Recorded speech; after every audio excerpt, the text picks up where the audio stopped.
Muy buenas tardes, queridas amigas, queridos amigos. Comenzamos hoy el último, ahora sí que es el último, programa antes del plebiscito de salida al proceso constituyente en Chile. Y sin duda es un programa que ni nos habíamos imaginado cómo iba a ser, porque era el último. Entonces se imaginarán, después de 56 programas, el último estaba muy lejos en los planes, pero llegó el día para todo, no solo para el programa, llegó el día para el país, el día para el futuro, y vamos a tratar hoy día en una conversación muy liviana, muy distendida con nuestro querido amigo Atricio Milla, de hacer una síntesis.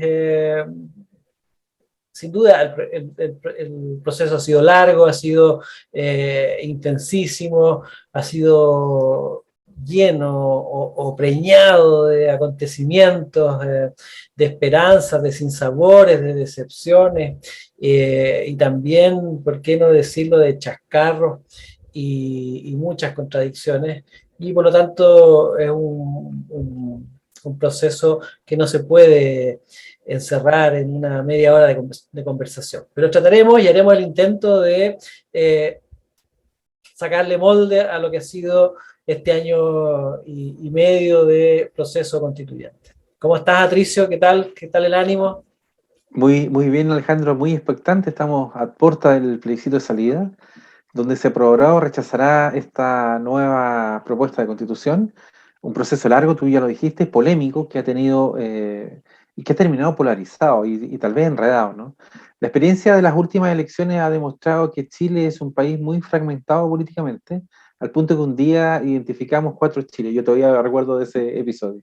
En este programa, tú lo dijiste también, Alejandro, hemos hablado de cientos de temas, partiendo por el acuerdo por la paz social y la nueva constitución, que fue un gran temazo aquel, que junto con el estallido social están en la génesis de lo que estamos viendo hoy en términos políticos.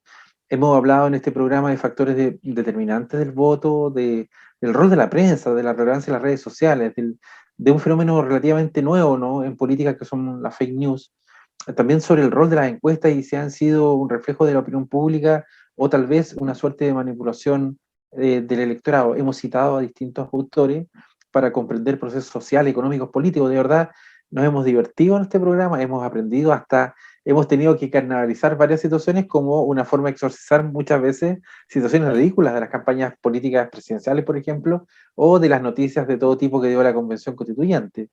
Muchos piensan que la actual constitución de Pinochet Lago está muerta, pero será esta constitución la que seguirá rigiendo si gana la opción rechazo. Sin embargo, también la opción rechazo le ha puesto una lápida a la nueva propuesta constitucional, y los que están a favor de la prueba han visto cómo se ha desgranado el choclo político, pues como dijo aquel poeta, que ellos, los de entonces, ya no son los mismos. Entonces, quienes estuvieron en el plebiscito que dio origen a este proceso constituyente, muchos de ellos ya se bajaron del tren de la reforma constitucional hace mucho tiempo. Y en capítulo anterior, Alejandro, nos cuestionamos, por ejemplo, qué tan válido será que en este plebiscito, donde se va a poner en consideración esta reforma constitucional o esta nueva proyecto constitucional, qué pasará si gana una postura con el 51% más, cuáles son los votos, cuál es el voto válido para un proceso electoral. Pero yo creo que lo primero que tenemos que preguntarnos es qué difícil, Alejandro, es la tarea de consensuar una nueva constitución. Lo hemos visto durante todos estos programas y durante prácticamente el año y medio. Qué difícil es consensuar una nueva constitución en un Chile fragmentado políticamente. Y en este plebiscito de salida, ¿cuántos Chile crees tú que van a aparecer? ¿Qué lectura vamos a dar este resultado este fin de semana? Bueno, pues como están las cosas, lo que va a suceder con el resultado, sea cual sea, es que vamos a ver emerger dos Chiles, porque la elección es binaria, sí, no, apruebo, rechazo. Eh, y, y esto es para los genios de los procesos, digamos. Eh, Aquellos que creen que con estos procesos binarios las cosas se solucionan. A veces no se solucionan, a veces simplemente se empeoran. Y yo creo que tenemos la suerte de que la atención que se le ha generado a la sociedad chilena servido para exorcizar a muchos, espantarle la embriaguez de las ideas a otros, para componerle la caña a otros, digamos. Y de algún modo, entonces, se ha ido instalando poco a poco un proceso de sobriedad en la sociedad. Por supuesto que ya prácticamente llevamos 2 años y tanto después de la revuelta social, ¿cierto? Y de todas maneras hay algo de esa embriaguez todavía, pero sin embargo, yo diría que sea cual sea el resultado de la elección, va a emerger el Chile contradictorio que estaba antes de octubre, y es un Chile que al menos tiene 4 o 5 vertientes, por supuesto la de los extremos, la derecha y la izquierda extremas, un centro que se desintegró, y la falla de San Andrés pasa justo por ese centro, y todas estas conmociones lo que han hecho no es más que resquebrajar el centro, y por lo tanto el escenario que emerge es qué va a pasar con ese centro. Eh, la, y ahí se abren dos alternativas: que el centro definitivamente se recomponga y todos los habitantes y los partidos que están en ese centro terminen por desaparecer. Con la nueva ley de partidos políticos se puede desaparecer. Basta con no sacar más de 3, 4 parlamentarios y ya fuera. Entonces, en la última elección murieron la mitad de los partidos políticos que se presentaron, y aún así hay hartos. Entonces, el centro corre ese riesgo. Ahora, no quiere decir que no se necesite un centro. Este proceso lo que más ha demostrado es que se necesita un centro, y probablemente las opciones que tomaron los partidos de centro podrían estar indicando que se necesita un nuevo centro.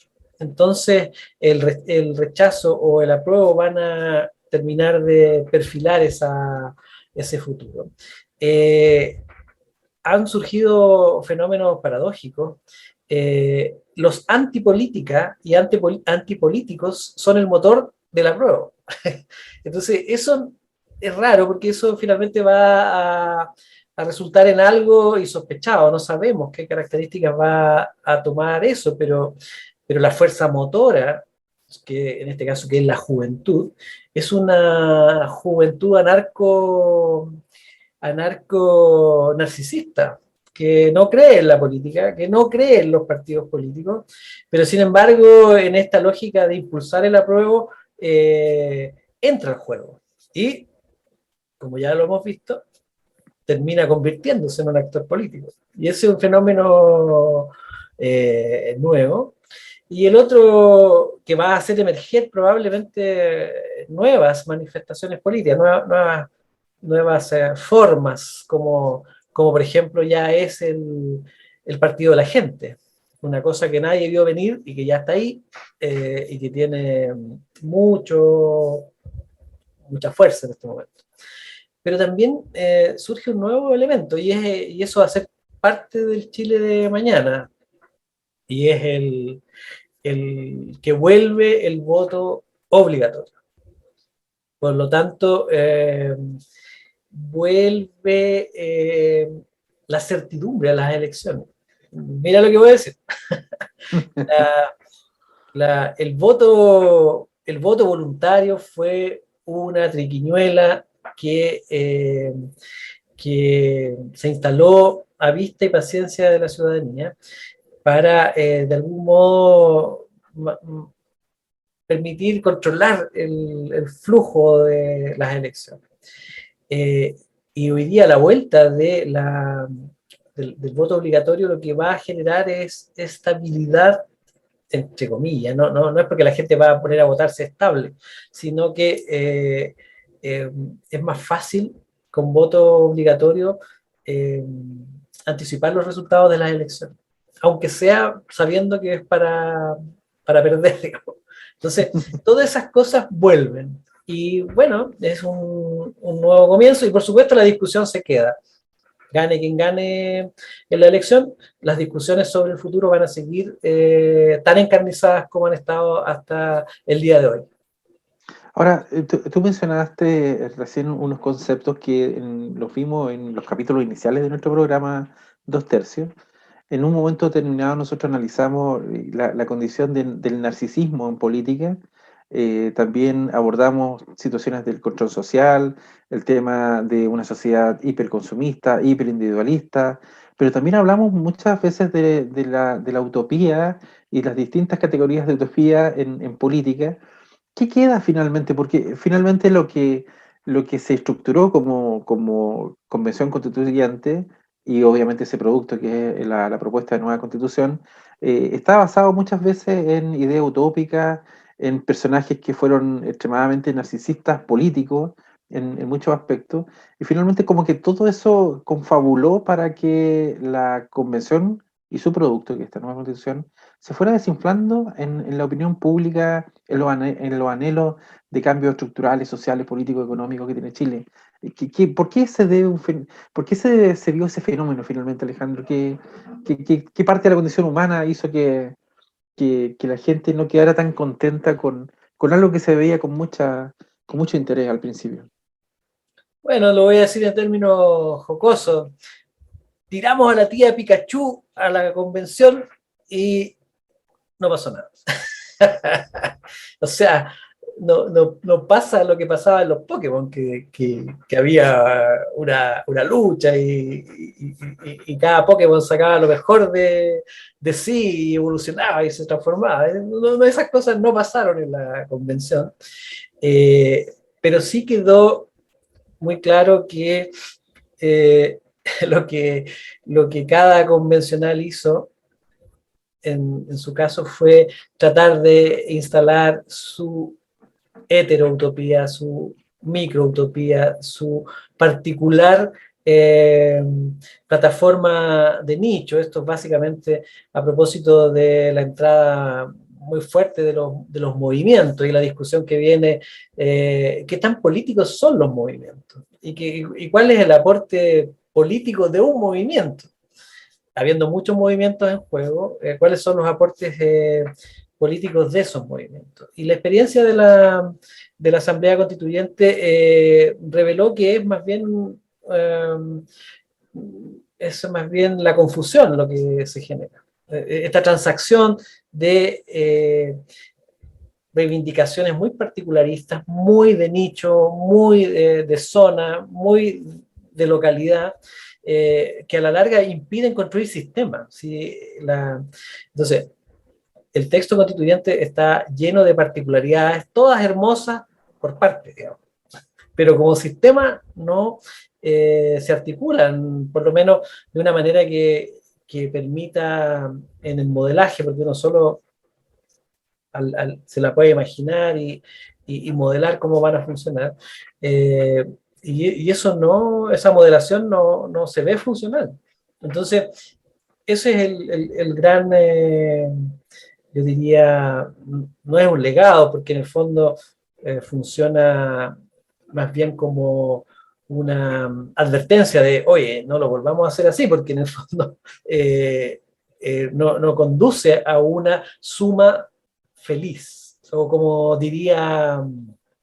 eh, como diría eh, en el esquema de Cipolla, no conduce a una elección inteligente. Así. Alejandro, en los memes, ¿no? Que Chile es un país de memes, hay frases de repente, hay una que siempre me llama la atención, una que dice, y remata, digamos, la frase diciendo, pero ustedes no están preparados para esta conversación todavía. Y nuestra sociedad, yo tengo la impresión, porque en la experiencia que hemos tenido nosotros de ver literalmente transmitida en vivo el armado de una constitución, algo que históricamente, no sé si en otros países habrá sido la misma experiencia que en Chile, pero por lo general las constituciones han tenido una forma de construirse en ciertos escenarios, obviamente dentro de la esfera política, pero esta vez a través de los medios de comunicación, eh, se transmitió literalmente cómo se armó, cómo se construyó una constitución.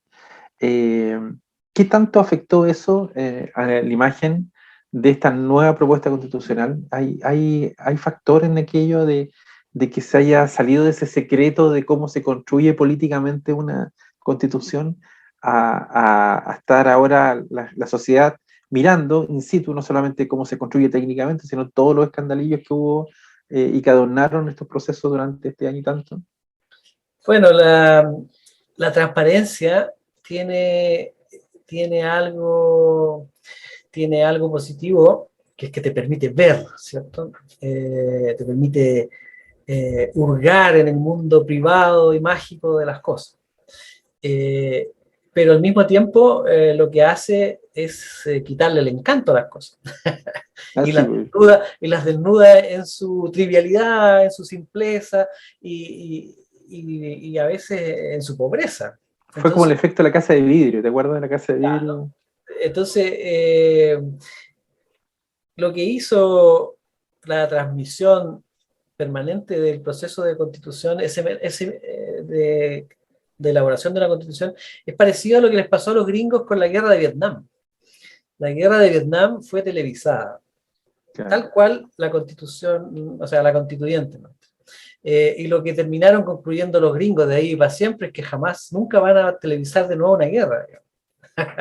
De ahí para adelante lo único que vimos son cohetes volando, luces en la noche, medias verdes, qué sé yo, pero una guerra no la vamos a volver a ver de cerca, eh, por lo menos transmitida por los gringos. Y algo parecido es lo que ocurrió con el proceso constituyente. Eh, eh, la intimidad es necesaria para que se produzcan cosas buenas. Entonces, yo creo que la desconfianza es otro elemento central en esta constitución.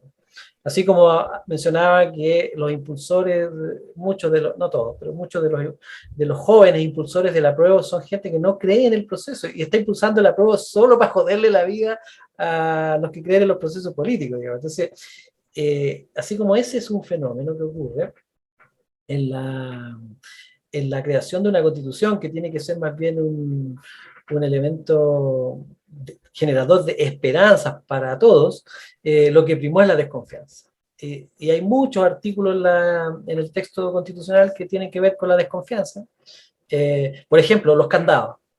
O sea, uno de los grandes problemas de este texto es que al final pusieron un candado tanto más difícil de eliminar que los candados de la Constitución de Guzmán. Y eso no suena bien, es impresentable y no se ve bien. Pues entonces, pero no solo el candado, por ejemplo, cuando se trataba de generar un sistema de justicia unificado, igual para todos los chilenos, terminaron creando más sistemas de justicia. Entonces, el texto constituyente, eh, además de ser televisado, desnudó todas sus debilidades, incluso antes que éstas se hicieran visibles para los propios constituyentes. Desde la galería siempre se ve mejor el partido. Siempre, Entonces, desde la altura, sí, lo que desde el ocurrió, medio. millones de chilenos estaban en la galería durante un año y medio, mientras los jugadores estaban en la cancha tratando de hacer un gol de media cancha, ojalá. Entonces, concentrados en eso, estábamos todos viéndolo. Y muchas de las cosas se fueron desnudando. Por supuesto que, felizmente, no todo el mundo se leyó el texto constituyente. Las cifras andaban por ahí por un 20%, hoy día la estimación. Nunca vamos a saber cuánta gente leyó de verdad el texto constituyente. Y digo felizmente entre comillas, porque muchas de las personas van a ir a votar por esta constitución pensando, o sea, no pensando, sino que tomando la decisión por otras razones, no necesariamente por conocer el texto. Sí, yo creo que va a ser muy así. De hecho, en un momento determinado nosotros terminamos hablando sobre los determinantes del voto, por ahí mencionamos que el bolsillo, la situación general de las personas, las proyecciones de futuro podían ser efectivamente factores determinantes, pero te quiero llevar a una cosa, una nota curiosa que salió prácticamente en la última de las campañas televisivas por el apruebo, apareció Soa Bachelet, pero tiró un mensaje, entre comillas, dijo, cuando las mujeres hacemos cosas, la historia avanza. Sabemos que en la historia de Chile, desde el voto femenino en adelante, la mujer en un momento determinado fue factor determinante en las elecciones.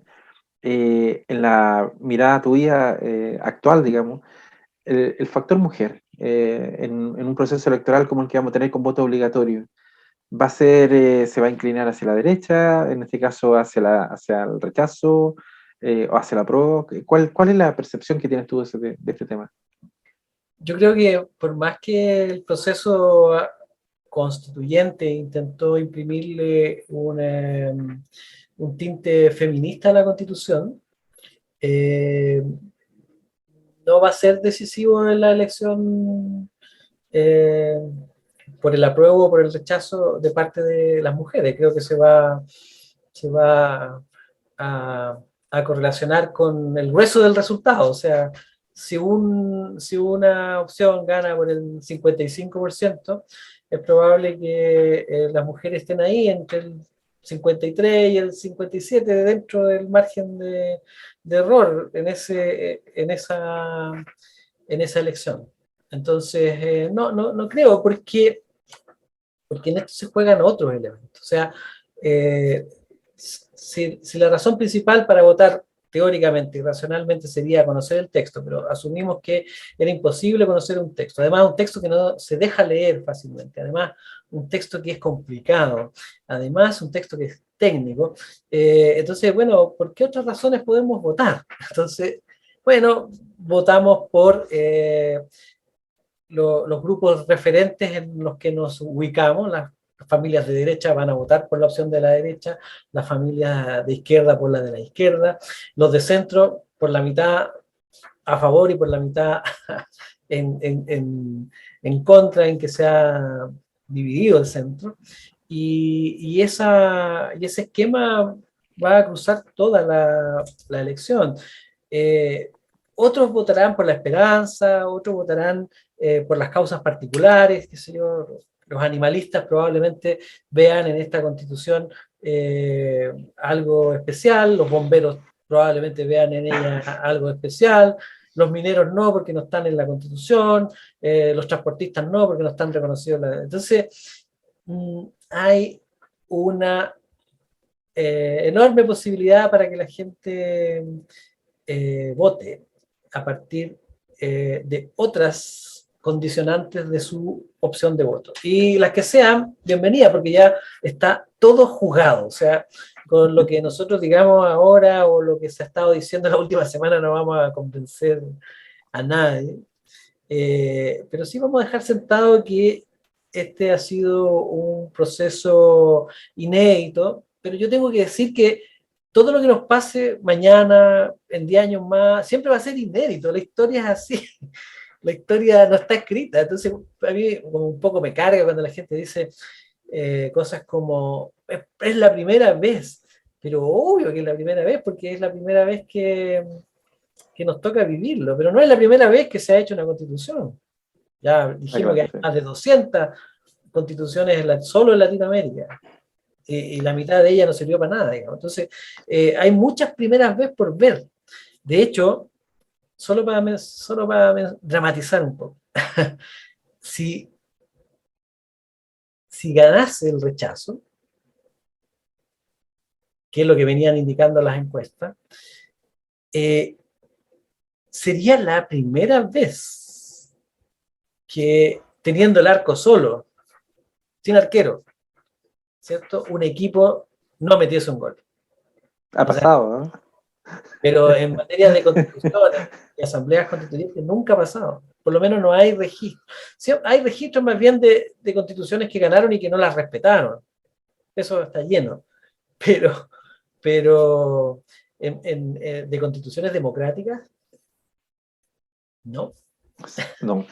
Alejandro, parafraseando un poco una película de Spaghetti Western, el bueno, el malo y el feo, en este momento de síntesis, de resumen, aporta a determinar un ciclo en realidad, y obviamente que se va a abrir como portal otro nuevo después del día domingo. ¿Qué crees tú que fue lo bueno, lo malo y lo muy feo que tuvo todo esto, desde el inicio del estallido social, todo lo que vino como proceso constituyente y todo lo que finalmente desembocó este resultado de una propuesta de nueva constitución que en la sociedad, en los partidos políticos? ¿Qué percepción tienes tú de estas tres realidades? Bueno, lo malo, lo feo de este proceso que hemos vivido en estos 2 años y tanto prácticamente. Bueno, el proceso comenzó con una explosión violenta, Ujú. con mucha violencia, eh, y con el símbolo de la violencia, que es el fuego. O sea, mucho fuego. Se quemó el metro de Santiago. Hasta el día de hoy no hay culpable. Nunca se va a saber probablemente qué fue. Fue una conspiración, fue una casualidad. Entonces, Ataque alienígena. un ataque alienígena, exactamente. Pero lo concreto es que le quemaron el metro a la ciudad capital del país y el país no reaccionó. Eso es para analizarlo. Se canaliza en un proceso constituyente que nos metió en esta, en esta dinámica, ¿cierto? Pero probablemente podría haber sido otro proceso con reformas más concretas, más rápidas y centradas en los problemas más acuciantes de la población, no la Constitución. Si la Constitución no es el problema de Chile. El problema de Chile es la cantidad enorme de ciudadanos y no ciudadanos que no respetan las leyes y que no las honran. Entonces, ese es el problema. Y yo diría que lo bonito de este proceso tiene que ver con que eh, el chileno muestra más prudencia de lo que nosotros imaginamos. O sea, este, esta situación incierta que tenemos hoy día, en que no sabemos si va a ganar el apruebo o el rechazo, es porque hay un pueblo que se toma en serio estas cuestiones. Y eso, y por lo tanto se toma en serio la democracia. Y a ratos, como es la democracia la que tiene ciertos riesgos en este proceso, entonces vale la pena mirar lo que ha ocurrido con esa valoración de cómo somos los chilenos. Somos y resultamos ser más responsables de lo que parecía. Y eso es bueno porque eso nos hace tener esperanza en un futuro mejor. Ese por lo menos para mí la síntesis de esa pregunta y en una respuesta muy breve, por supuesto. Y en un concepto, ya nos queda nada de tiempo, y en un solo concepto, ¿cómo crees tú que va a pasar la historia? Obviamente nosotros, los que nos gusta la historia, no hablamos del futuro, pero ¿cómo crees tú que se va a recordar este episodio, este capítulo de nuestra historia de prácticamente 2 años, donde se ha intentado hacer un cambio radical en nuestro país, en nuestra historia, en nuestra vida política, económica y social? Como ¿Cómo se siempre, recordará esto? como decían los antiguos, sic transit gloria mundi. Así pasa la gloria del mundo. Uno va, o que es lo mismo que decir, bueno, esto va a pasar por delante de nuestras narices como tantas otras cosas han pasado nomás. O sea, para nosotros es impactante porque estamos viviéndola, pero en realidad en 10 años más va a ser otra cosa, en 20 años más ni alegría, ni nada, ni nada va a haber traído, y en 30 años más van a estar odiando este periodo, digamos, que no trajo nada bueno, qué sé yo, no hizo nada por Chile, pero sembró pura expectativa, porque es la historia, es así, siempre ha sido así. Aunque eso es una falacia de autoridad en el sentido de decir que siempre ha sido así, es muy probable de que las nuevas generaciones lo vean así. Así que me quedo con eso. Sic Transit Gloria Mundi. Ha sido un grato placer, Atricio, haber estado en este proceso de análisis, radiografiando, ¿no? El proceso constituyente. Y creo que la hemos pasado bien, pero más de Sí, algún aporte hemos hecho y más de algo hemos aprendido en este proceso. sí. Muchas gracias, Alejandro, sí. Y a nuestros Bueno, auditores, obviamente. voten libremente, honren la democracia, que gane Sí. el más mejor y que nos vaya bien porque Dios ya nos ha confesado. Estén muy Chao, bien. Nos Alejandro. vemos. Chao, estamos viendo, chao.